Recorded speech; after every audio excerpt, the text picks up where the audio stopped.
السلام علیکم، حذیفہ شہسوار آپ سے مخاطب ہوں اور اس وقت میرے ساتھ ہرمی سنگھ موجود ہیں۔ ناظرین، آج بات کریں گے مشرق وسطیٰ کے حوالے سے اور پاکستان کے حوالے سے بھی خبریں ہوں گی ہمارے پاس، اور دیگر جو اہم موضوعات ہیں ان کے اوپر بات کریں گے۔ سب سے پہلے بات کرتے ہیں جنگ بندی سیز فائر جو 15 روزہ ہوا۔ شہباز شریف صاحب کا ایک ٹویٹ آیا، اس کو ٹویٹ کو دوبارہ ایڈٹ کیا گیا، ڈرافٹ اس کے اندر کسی نے وہ بھیجا گیا تھا ٹویٹ، اس کی اصلیت کیا ہے اور یہ جو سیز فائر ہوا ہے یہ واقعی شہباز شریف نے کروایا ہے کسی اور کے کہنے کے اوپر ہوا ہے، اور ایران جو ہے وہ کس کے کہنے کے اوپر راضی ہوا ہے؟ اچھا حذیفہ، بڑا اچھا سوال ہے۔ اگر ہم دیکھیں اس ساری سچویشن میں خاص کر دیکھ رہا ہوں کہ کچھ ایسے حکومت کے ٹویٹس یا کوئی ایس پی آر کے ٹویٹس، ایسے اکاؤنٹس بنے ہوئے ہیں جس میں بہت ساری چیزوں کو بڑا چڑھا کے پیش کیا جا رہا ہے۔ حقیقت اس کے برعکس ہے۔ میں تھوڑا سا آپ کے سامنے ایک تصویر رکھ لیتا ہوں، تصویر کا دوسرا رخ، کیونکہ پاکستانی بڑے جذباتی بھی ہیں۔ ریالٹی ان کے سامنے رکھو تو کہتے ہیں یہ انڈیا کا، یہ غدار ہے، پتہ نہیں کس قسم کی چیزیں ہمیں تھما بھی دیتے ہیں، لیکن ریالٹی رکھنا ضروری ہے۔ پاکستان اس ساری سچویشن میں بالکل اس کو پتہ ہی نہیں تھا۔ آپ کو پتہ ہے کہ اس جنگ کی رات سے ایک دن قبل اچانک کیا ہوتا ہے، یعنی صبح حملہ ہونا ہے، رات کو پاکستان میں اس سے پہلے کور کمانڈر کانفرنس ہوتی ہے، اس میں جو اعلامیہ ہے وہ بھی جاری نہیں ہوتا ہے۔ اچانک آپ دیکھتے ہیں کہ ایرانی صحافیوں پر کھلے عام پابندی لگ جاتی ہے، ان کا تجزیہ پاکستان میں بند ہو جاتا ہے۔ ٹاؤٹ صحافی جو ماؤتھ پیس ہیں، جس طریقے سے جن کو میں ڈاکیہ صحافی کہتا ہوں، ان کو ڈاک موصول ہوتے ہیں، وہ ڈاکیہ صحافی جو 2 دن پہلے ایران کے حق میں باتیں کر رہے تھے، اچانک ٹکر مین سٹریم میڈیا پر بدل جاتے ہیں، اچانک ان کے ٹویٹس بدل جاتے ہیں اور وہ کہیں نہ کہیں ایران کی مخالفت کرنے پہ آتے ہیں۔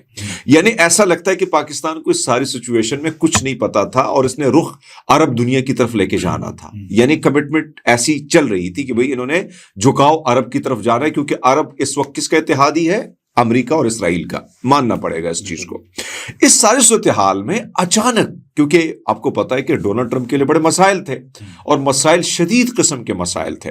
اب اس سے پہلے بھی ڈونلڈ ٹرمپ یہ راستہ ڈھونڈنے کی کوشش کر رہا تھا، لیکن معاملہ جو ہے وہ سیٹ نہیں ہو رہا تھا۔ اب یہ امریکہ کا اخبار ہے، وہ کہتے ہیں وائٹ ہاؤس نے شہباز شریف کی جانب سے پیش کیے گئے جنگ بندی کے متن کو دیکھا تھا، جس میں لبنان کو بھی معاہدے کا حصہ قرار دیا گیا تھا، تاہم وہ اکیلے اس پر عمل درآمد نہیں کر سکتے تھے۔ فائنینشل ٹائم کی رپورٹ ہے، میری نہیں ہے۔ فائنینشل ٹائم کے مطابق ڈونلڈ ٹرمپ پاکستان پر زور دے رہے تھے کہ وہ اس جنگ بندی کو ایران کے سامنے قابل قبول بنائے، لیکن ایران پاکستان جیسے امریکی اتحادی ملک پر اعتبار نہیں کر رہا تھا۔ آپ کو یاد ہوگا، آپ کے ساتھ میں نے بات کی تھی شاید، کہ پاکستان پر اعتبار ایران نہیں کر رہا ہے، کیونکہ ہم آلریڈی غزہ پیس بورڈ میں بھی ہم بیٹھ گئے ہیں۔ ہم اسرائیل کو جو ہے کہیں نہ کہیں تیاری ہم کر چکے تھے کہ ہم اس کو ایکسیپٹ کرنے والے تھے۔ ہم امریکہ اور سعودی عرب کے قریب ہیں، ایران کے قریب نہیں ہیں۔ ایران ہم پر بھروسہ کرنے کو تیار نہیں تھا، اس لیے پھر کیا ہوا، 31 مارچ کو اسحاق ڈار صاحب وہاں پر چلے گئے۔ یہ میرے خیال میں اسی میں فائنینشل ٹائم کی رپورٹ ہے جو میں آپ کے سامنے رکھ رہا ہوں۔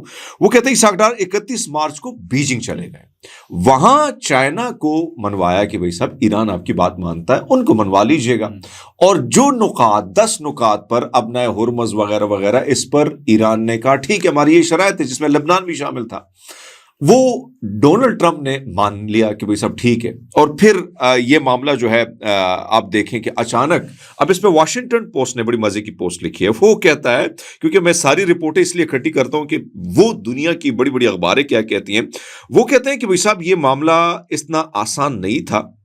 یعنی وہ کہتے ہیں کہ بھائی صاحب یہ پورا ڈرافٹ، یہ سارا کچھ جو ہے، فائنینشل ٹائم اس حوالے سے مزید لکھتا ہے کہ ابنائے ہرمز کو دوبارہ کھولنے کے لیے در حقیقت ڈونلڈ ٹرمپ کی ٹیم کی جانب سے پیش کیا گیا یہ فارمولہ، جسے پاکستان نے دیا، جبکہ اسی دوران امریکی صدر اسلامی جمہوریہ ایران کے خلاف اپنی دھمکیوں میں بھی اضافہ کر رہے تھے اور ساتھ ساتھ میں یہ فارمولہ دے رہے تھے کہ بھئی میری جنگ بندی کراؤ۔ ایک طرف تو یہ ساری چیز اب آپ کو سمجھ آ گئی کہ بھئی سب پاکستان نے تو آلریڈی پلان تیار کیا تھا کہ ہمارا جھکاؤ کہیں اور ہے، پھر اچانک ہمیں ٹویٹ ملتا ہے، پھر اس کو ایڈٹ بھی نہیں کیا جاتا، اور یہ کم بختی ہماری ہے۔ لیکن میں سمجھتا ہوں کہ بہت بڑی کامیابی بھی ہے کہ کہیں نہ کہیں ڈونلڈ ٹرمپ اپنی پناہ گاہ جو ہے وہ پاکستان کو ہی سمجھتا ہے۔ میرے لیے فخر کی بات بھی ہے، میں اس کو ڈینائی نہیں کرتا۔ جب بھی پاکستان، اس رجیم کے میں سخت خلاف ہوں، کیونکہ اس رجیم نے میرے ساتھ بڑے ظلم کیے ہیں، ٹھیک ہے، صرف میرے ساتھ نہیں بلکہ ہر پاکستانی کے ساتھ، ہر پاکستان کے حقوق کو پامال کے اس رجیم نے، ٹھیک ہے، آپ کا ووٹ، سب کچھ، عدالتیں، سب کچھ اس نے تباہ کیا ہے۔ لیکن جب بات گرین فلیگ کی آئے گی نا، تو میں گرین فلیگ کے ساتھ، تو اوورال آپ کو سچویشن سمجھ آئی کہ پاکستان کو کچھ نہیں پتا تھا کیا ہونے والا ہے۔ ہاں، پاکستان نے بڑی کوششیں کی، جس طرح میں نے 31 مارچ کا ذکر کیا، یہ ساری چیزیں، لیکن ایران ہم پر بھروسہ کرنے کو تیار نہیں تھا۔ امریکہ کو منوانا بڑا مشکل تھا، لیکن امریکہ میں اندر جو ڈونلڈ ٹرمپ کے لیے حالات بنے وہ بڑے خطرناک تھے، اور آخرکار پھر انہیں شہباز شریف کو ایک ٹویٹ دیا اور شہباز شریف نے ٹویٹ کر دیا. آج انٹرنیشنلی ہمارا جو ہے وہ ہم کہیں نہ کہیں لوگ ہمارا ذکر کر رہے ہیں. ہرمیت سنگھ، بات کرتے ہیں اسلام آباد میں سیکیورٹی کو سخت کر دیا گیا ہے. امریکن جنگی طیارے بھی آ رہے ہیں یہاں، امریکن ایئر ڈیفینس سسٹم بھی آ رہا ہے یہاں معاہدے کے حوالے سے، اور 2 ایسے ممالک ہیں جو اس معاہدے کو ناکام بنانا چاہتے ہیں، اس کے خلاف ہیں. ایک اسرائیل اور ایک عرب ممالک میں سے ہے، اور ایرانی سفیر نے ایک ٹویٹ کیا، اس کو ڈیلیٹ کر دیا. کیا تفصیلات ہیں؟ دیکھیے میں آپ کو بتاتا چلوں، میں ابھی اس ساری سچویشن پہ نا میں مختلف رپورٹیں پڑھتا رہتا ہوں، اور اس رپورٹ کے حوالے سے آپ کے سامنے پہلے رپورٹ ہے، کیونکہ میں اپنا تجزیہ دینے کے بجائے میں کوشش کرتا ہوں بڑے میں تو معمولی سا عام سا ادنا سا صحافی ہوں، کوشش کرتا ہوں. لیکن اس میں پہلا امریکہ کے وہ چیف چیئرمین جوائنٹ چیف ہے، ان کا ذکر تو میں کروں گا، لیکن امریکہ یہ جو اسرائیل کے اپوزیشن لیڈر ہے اس کا ذکر کرنا بھی ضروری ہے، اور اس وقت اسرائیل کے سابق وزیر اعظم کا ذکر کرنا بھی ضروری ہے. وہ کہتے ہیں کہ جنگ کے مقاصد بالکل واضح تھے، ایرانی جوہری پروگرام کو مکمل اور مستقل طور پر ختم کرنا، لیکن یہ مقاصد حاصل نہیں ہوئے. اس ناکامی کے نتیجے میں اسرائیل ایک زیادہ انتقامی اور پرعزم ایران کا سامنا کرے گا. جوہری ہتھیار بنانے کی طرف سے تیزی بڑھے گی. ان کے تمام تر خالی وعدے ہمارے منہ پہ تمانچے کے برابر ہیں. ایک ایسی حکومت جو اسرائیل کو اندر سے کمزور کری، وہ باہر سے دشمن کو شکست نہیں دے سکتی. یہ کون کہہ رہا ہے؟ سابق وزیر اعظم. وہ کہہ رہا ہے کہ اسرائیل کی ان پالیسیوں کی وجہ سے اسرائیل تو کمزور ہو گیا، لیکن دشمن بڑا خطرناک ہو گیا ہے، اور وہ اور سرپھیرا ہو گیا ہے، نہ ہم اس کو کچھ بگاڑ سکتے ہیں. پھر وہ یہ گلہ شکوہ بھی امریکہ سے کرتے ہیں کہ بھئی ہم جنگ کے بڑی قریب تھے، آپ نے ہمارے ساتھ زیادتی کر لی. اچھا، پھر ایک اور اپوزیشن لیڈر ہیں ان کے اسرائیل، وہ کہتے ہیں اسرائیل کے جو اپوزیشن لیڈر ہیں یائیر لاپید اس کا نام ہے، وہ کہتا ہے ہماری قومی تاریخ میں کبھی ایسا سفارتی المیہ پیش نہیں آیا. قومی سلامتی کی بنیادی معاملات پر فیصلے ہوتے ہیں وقت اسرائیل میز پر موجود ہی نہیں تھا. نتن یاہو صفات کاری میں ناکام رہا، حکمت عملی میں ناکام رہا، اور اپنے مقرر کردہ کسی بھی ہدف کو حاصل کرنے میں بری طرح فلاپ رہا. اندر آوازیں اٹھ رہی ہیں. اسرائیل کا وزیر اعظم نتن یاہو اپنے اوپر پردہ ڈالنے کی کوشش کر رہا ہے. وہ کہتے ہیں بھائی صاحب آپ ناکام ہوئے، آپ کی پالیسی، آپ کو تو پھر جب جنگ بندی کا معاملہ آپ کو تو انہوں نے فریق ہی نہیں سمجھا، آپ کو سائڈ لائن پہ کیا. اب نتن یاہو فرسٹریشن کے شکار ہیں، شدید فرسٹریشن کا شکار ہے. نتن یاہو نے کل لبنان پہ جو حملے کیے، ایک جنازے پر حملہ کیا ہے، وہاں پہ معصوم لوگ کی شہادتیں ہوئی ہیں، 1000 سے زائد لوگ شہید ہوئے، کئی عمارتوں کو انہوں نے تباہ کیا. اس پر پوری دنیا غم غصے میں کہ بھائی صاحب یہ بندہ اس پوری دنیا کے امن کو سبوتاج کر رہا ہے. اب ایسے میں عرب امارات کے حوالے سے کل بھی میں نے خبر دی تھی، آج میں پھر کہتا ہوں کہ بھائی صاحب انہوں نے کیا کیا ہے اس امن کے اس معاملے میں. انہوں نے کیا کیا ہے کہ ایک تصویر سامنے آئی ہے عرب امارات کا معراج، یہ تقریباً 9.2 لڑاکا طیارہ ہے، یعنی 92,000 آپ کہہ سکتے ہیں. یہ دیکھا جا سکتا ہے، یہ خلیج فارس میں ایران کے لاوان جزیرے پر واقع پیٹرو کیمیکل تنصیبات پر اس نے حملہ کیا ہے. لاوان جزیرے میں یہ واقعہ امریکہ اور ایران کے درمیان جنگ بندی کا اعلان کے تقریباً 8 گھنٹے بعد یہ معاملہ پیش آیا. متحدہ عرب امارات خطے میں جو ان کا جو میراث 92,000 ہے طیارہ، واحد آپریٹر ہے جو فرانسیسی میراج 2000 ڈیزائن کا ایک جدید ایکسپورٹ ورژن ہے. متحدہ عرب امارات کی فضائیہ ان طیاروں کو مرحوال ختم کرنے اور جنگ رافیل لڑاکا طرف شامل، یعنی رافیل کی طرف یہ جا رہے ہیں. لیکن انہوں نے کل کیا کیا؟ انہوں نے یوز کیا ہے، جنگ بندی ہوتی ہے، حملہ نہیں ہوگا، پھر جا کے یہ ایران پر حملہ کریں. تو ایسا لگتا ہے کہ عرب امارات اور اسرائیل ایک پیج پر ہے اس وقت، اور وہ اس امن کو سپوتاج کرنے پہ لگے ہوئے ہیں. ایران جو ہے، میں آپ کو یہ جنگ ختم، اگر جنگ دوبارہ شروع ہوتی نا تو عرب امارات میں کئی ممالک تو گئے، یہ میں آپ کو ایڈوانس میں کہہ رہا ہوں، جس میں دبئی شامل ہے، کویت شامل ہے، بحرین وغیرہ بھی شامل ہے. ان کو وہ نہیں چھوڑے گا، کیونکہ ان کے پاس ہے کیا؟ مجھے یہ بتائیں پہلے. یہ صرف اس قسم کے بیان بازی کر رہے ہیں کہ وہی سب ہم، کیونکہ ایران کے ساتھ ان کا کچھ معاملات پرانے ہیں جو وہ غصہ یہ نکالنا چاہ رہے. وہ یہ سمجھ رہے تھے کہ امریکہ سب کچھ تباہ کرے. امریکہ تو خود اس کی حالت بڑی پتلی ہو چکی ہے. تو اس وقت ایک طرف تو یہ سچویشن ہے، دوسری آپ نے بات کی کہ امریکہ کے وفد، تو ایک طرف تو ایرانی جو وفد ہے وہ آنے والا ہے پاکستان. اب اس حوالے سے ہمارے یہاں پر رضا امیری جو ہے انہوں نے ٹویٹ کیا، ایرانی سفیر. اچانک انہوں نے ٹویٹ ڈیلیٹ کیا. مجھے یہ سمجھ نہیں ہے کہ ٹویٹ ڈیلیٹ کرنے کا مقصد کیا تھا، حالانکہ وہ کہتے ہیں کہ آج رات وہ پہنچیں گے. اس پر جو لبنان ہے نا، یہ ریڈ لائن ہے ایران کی. اگر اس پر حملے جاری ہوتے ہیں تو پھر آپ یہ سمجھیں کہ ابنائے ہرمز جو ہے، امریکہ کل تک یہ سارا معاملہ ایران دیکھ رہا ہے. اگر نہیں ہوتا لبنان پر حملہ اسی طرح جاری ہیں تو پھر وہ کہتا ہے ہم اسرائیل کی ٹھکائی کریں گے, ہم اس پر حملہ کریں گے. تو ایک طرف تو یہ سچویشن ہے. امریکہ اپنی حفاظت کے لیے اس وقت تقریباً C-130 اور C-17 طیارے نور خان ایئر بیس پر جو ہے اترے ہیں, اور امریکی طیاروں کے دیگر طیارے جو ہیں ان کی آمد توقع ہے. لیکن یہ بھی کہا جا رہا ہے کہ وہ اپنے ڈیفنس سسٹم کو بھی ساتھ لے کے آئیں, کیونکہ ان کا نائب صدر آ رہا ہے, دیگر ان کا وفد آ رہا ہے.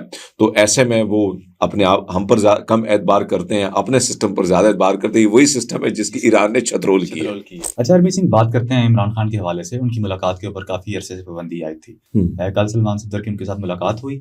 ملاقات کے اندر کیا ہوا, اور دوسری جانب پی ٹی آئی کے مزید ورکرز کے اوپر سختیاں آئی ہیں, FIRs ہوئی ہیں, اور افغانی شہری ہیں جو ان کے لیے خوشخبری کی خبر آئی ہے. کیا تفصیلات؟ اچھا, ایک طرف تو میں جاتا ہوں نا کہ میں کل سے نون لیگ اور کچھ لوگوں کے حکومت کے پروپیگنڈے دیکھ رہا تھا کہ اس سارے معاہدے پہ پی ٹی آئی خوش نہیں اور ہندوستان خوش نہیں. لیکن پی ٹی آئی نے بڑا موقف ظاہر کیا تھا کہ بھائی صاحب ہمیں بڑی خوشی ہے کہ امن کے حوالے سے انہیں پورا ایک وہ اپنا جو لائمل ہے, بہت ساری چیزیں اعلامیہ ہیں, آگے لائمل جو جلسے کے حوالے سے وہ بھی طے کیا. اچھا, اس ساری سچویشن میں یعنی اتنا کچھ وہ کمپرومائز آپ کے ساتھ کر رہے ہیں. خاص کر اگر ہم دیکھیں, میں پی ٹی آئی کی بات کروں, P T I press release بھی آپ کے سامنے پڑی ہے. پھر پی ٹی آئی جلسہ رکھتی ہے آج 9 تاریخ, کیونکہ 9 تاریخ وہی تاریخ تھی جس پر اس رجیم نے جو کیا سب کے سامنے تھا, اور پھر اچانک حکومت گرائی. رات کے تاریخی میں کیا ہوا, عمران خان ایک ڈائری لے کے چلے گئے, اور اس کے بعد پھر جو ظلم بربریت کا بازار پی ٹی آئی کے اگینسٹ گرم ہوا وہ تاریخ کا حصہ ہے. اب اس ساری سچویشن میں جس تعصب کا استعمال ہو رہا ہے ٹویٹر پہ, سوشل میڈیا پہ, ٹی وی پہ, کہ پی ٹی آئی الگ ایسا دشمن اس کو پیش کیا جائے جیسے اسرائیل ہو پورا کا پورا. حالانکہ آپ دیکھیں انہوں نے ایک پورا اعلامیہ جاری کیا باقاعدہ. 9 آج تاریخ کا جو جلسہ تھا راولپنڈی میں, انہوں نے جا کے ان سے منسٹر ملے مختلف نون لیگ کے, انہوں نے جا کے انہوں نے کہا ٹھیک ہے, کیونکہ آلریڈی یہاں پر بہت بڑے ایونٹ ہونے والا ہے. اگر وہ اس چیز کو سبوتاج کرتے تو آج وہ ہر حال میں جلسہ کرنے کی کوشش کرتے, کوئی انتشار پھیلانے کی کوشش کرتے, وہ نہیں کریں. دوسری جانب عمران خان کے ساتھ جو ملاقات ہوئی ہے نا, اس میں سلمان صفدر نے کہا کہ ان کی حالت کنڈیشن آنکھ کی تھوڑی بہت بہتر ہے, وہ حشاش بشاش ہیں, وہ اسی طرح مضبوط ہیں. لیکن وہ کہتے ہیں کہ مجھے ریلیف اگر چاہیے عدالتوں سے مضبوط طریقے سے کیس لڑ کے مجھے ریلیف چاہیے. 4 مہینے بعد عمران خان کے ساتھ ملاقات ہوئی, لیکن عمران خان کہتے ہیں کہ مجھے ابھی آنکھ میں تکلیف ہے اور شاید 2 ہفتے بعد پھر ہی میرا انجیکشن وغیرہ مجھے لگائیں. اس کے ساتھ ساتھ وہ کہتا ہے کہ بڑا امپورٹنٹ کیس تھا, بشرا بیگم کا ہونا لازمی تھا, لیکن ان کو نہیں بلایا گیا, اجازت نہیں دی گئی. پھر سلمان صفدر کہتے ہیں کہ عمران خان اور بشرا بیگم کو بڑے تنگ سے سیل میں رکھا گیا ہے, اور ان کو کتابیں, ٹی وی, وکلا, کسی چیز کی جو ہے ان کو سہولیات نہیں ہے. یہ ان پہ ظلم ہو رہا ہے. پھر بڑا ظلم یہ ہے کہ دیکھو ایک اتنی کمپرومائز اگر پارٹی آپ کے لیے کر رہی ہے تو اس ایک ہاتھ دو ایک ہاتھ لو, ایسے ہی ہوتا ہے نا. تو یہ انہوں نے کیا کیا, مزید انہوں نے ظلم کیے, اور ظلم کی یہ دیکھیں کہ ابھی تقریباً علیمہ خان, عظما خان, نورین نیازی سمیت 400 سے زائد رہنماؤں کارکنان جو ہیں ان کے خلاف انسداد دہشت گردی اقدامات, قتل, پولیس مزاحمت سمیت 13 دفعات کے مقدمات درج ہیں.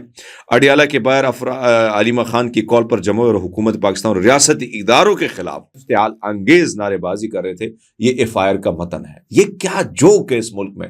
آپ دنیا کی بڑے چیمپئن بنے ہو کہ دنیا میں ہم امن لا رہے ہیں, پاکستان میں کیا کر اپنے ملک کو تباہ کر دیا صرف ضد کی وجہ سے کہ ملک تباہی کی طرف جا رہا ہے. اچھا, افغانستان کے حوالے سے میں سمجھتا ہوں یہ بڑی امپورٹنٹ ہے. یہ صرف افغانستان کے حوالے سے نہیں ہے, یہ بہت بڑا امپورٹنٹ اقدام ہے. بہت ساری پاکستانی لڑکیوں نے چینوں کے ساتھ شادیاں کی ہیں. شادیاں لوگ کرتے ہیں, ہم بھی جب جاتے ہیں تو گوریوں کے پیچھے ہوتے ہیں کہ گوری ہم بھی کوئی گوری پٹا لے اور ہمیں سٹیزنشپ مل جائے. ایسے میں انسان ہے, انسان سے محبت کرتا ہے, انسان سے شادی کرتا ہے. میرا تو یہ عقیدہ ہے, شاید آپ کا الگ ہو, لیکن یہ میرا عقیدہ ہے پرسنل. ہاں, ایسا نہ ہو کہ سکھ بھی مجھ پہ جا کے وہ کر دیں, کوئی فتویٰ جاری کر دیں. چائنیز لڑکی ہیں, پھر بیچارے افغانستان کے لڑکے, انہوں نے شادی پاکستانی پٹھانوں کے ساتھ کی کیونکہ ان کے رشتے ہیں ایک دوسرے کے ساتھ.